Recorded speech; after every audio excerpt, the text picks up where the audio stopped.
माँ, ये राधिका है, तुम्हारी बहू। राधिका गांव में हॉस्पिटल में नर्स का काम करती है।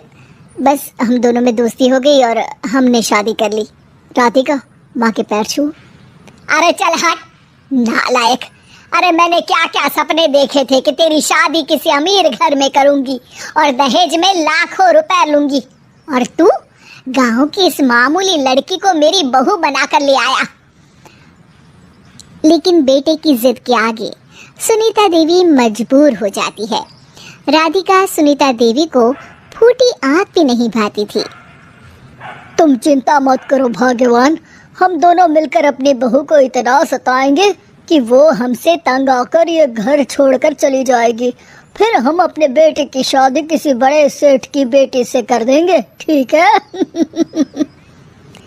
अगले दिन सुनीता देवी अपने बेटे का कमरा साफ कर रही होती है। तभी बहू के सामान में उसे एक बड़ी बड़ी मूंछों वाले आदमी की तस्वीर दिखाई देती है और उसके कंधे पर एक बड़ी सी बंदूक टंगी होती है। तस्वीर के नीचे लिखा होता है डाकू मंगल सिंह।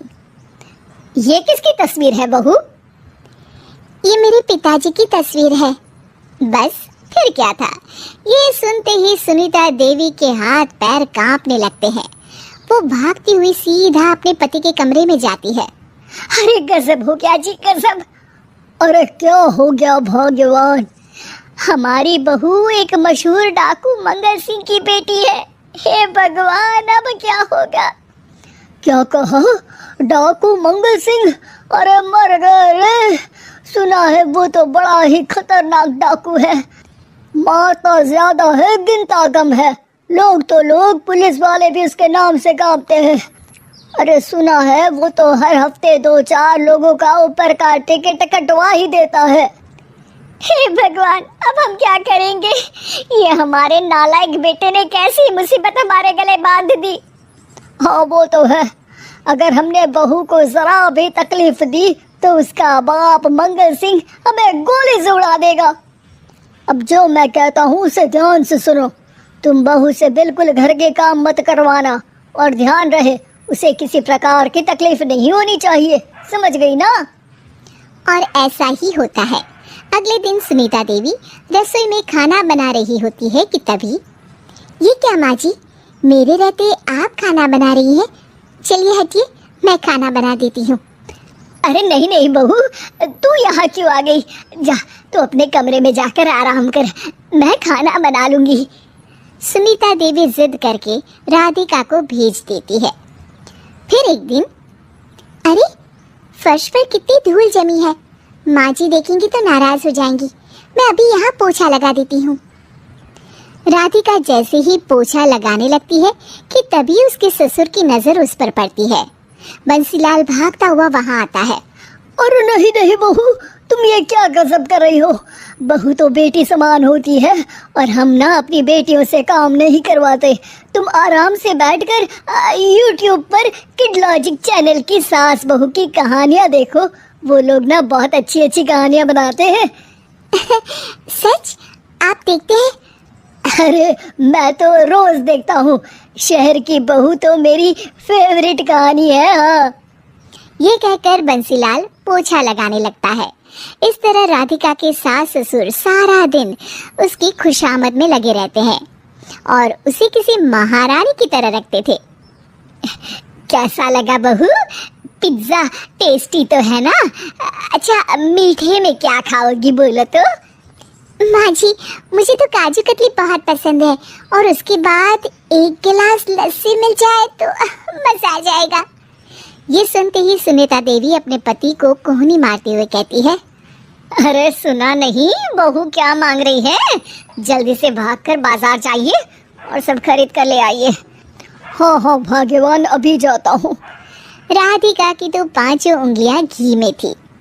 वो तो अपने ससुराल में मजे कर रही थी। दूसरी तरफ राधिका की सास उसके लिए कभी नई साड़ी खरीद लाती तो कभी उसके लिए नए गहने बनवा देती।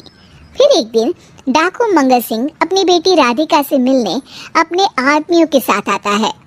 उन सबको देखते ही राधिका के सास ससुर डर के मारे कांपने लगते हैं मर गया रे। डाकू मंगल सिंह तो सच में कितना डरावना दिखता है, ऊपर से इतनी बड़ी बंदूक लेकर घूमता है। कैसे हैं समधी जी? क्या हुआ? आप इतना घबरा क्यों रहे हैं? और आपको इतना पसीना क्यों आ रहा है? आपकी तबीयत तो ठीक है ना?